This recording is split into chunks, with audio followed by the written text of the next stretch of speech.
உண்மையிலேயே அவரு தாய்மொழியோடு நமக்கு சொன்னார். ஏன்னா அதனால வந்து இன்னைக்கு சுமார் 700 கோடி முதல் முறையாக பண்ணாங்க. ஓரளவுக்கு கடந்த வருஷம் பண்ணோம், வருஷம் 5 லட்சம் காப்பீடு பண்ணிருக்கோம். நாங்கள் வந்து காப்பீட்டு தொகுதியில் வங்கிகளை குறித்து பேசிக்கிறோம். எல்லா அலுவலகமும் அது பார்த்து ஒரு உண்மையிலே விவசாயிகளுக்கு புரட்சி முதல் அரசியல் கொடுத்து ஒன்று இனிமதிமா பிளான் மேனேஜ் ஒரு ஷிஃப்ட்டுக்கு 200 ரூபா பொருட்களுக்கு உடல் அத்தனை உதவி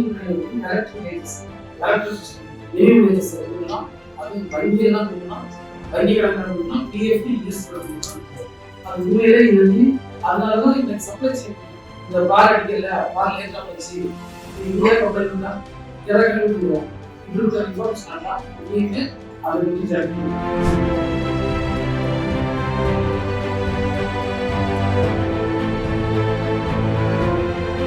கலைஞர் இருக்கிற போது அவர் சொன்னார் 2 ரூபா 10 பைசா தலைவர் கூட இருக்காரு, தலைவர் 2 ரூபா 10 பைசா போது நேரடி விவசாயி போதுமானு கேட்டாரு. நீங்க வந்து கருணையோடு நிறைய ஸ்கீம் பணம் இருக்கு. மக்கள் வந்து என்ன நினைக்கிறாங்கன்னா ஆவின் தான் நினைக்கிறாங்க. கோயம்புத்தூர் மெட்ரோ எல்லாமே எல்லா சொசைட்டிலையும் மக்கள் என்ன நினைக்கிறோம் ஆவின் பால் தான் பெஸ்டா பால் தான் நினைக்கிறாங்க.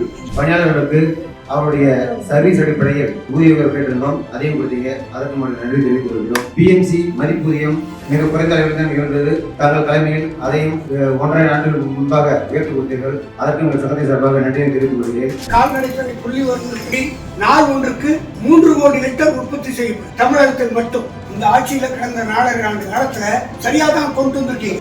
நல்ல அமைச்சர்கள், நல்ல முன்னேற்பாடுகள், நல்ல திட்டங்கள். இப்ப இன்னைக்கு எல்லாமே ஓரளவுக்கு திருப்தியா தான் இருக்கு.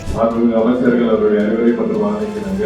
நீங்கள் அனைவரும் என்றது திரளாக பெரிய ஒரு கோரிக்கைகள் வந்து சமர்ப்பித்தீர்கள். அதுக்காக அனைத்து பால் உற்பத்தியாளர்கள் சங்க அனைத்து அலுவலர்களுக்கும் நன்றியை தெரிவித்துக் கொள்கிறேன்.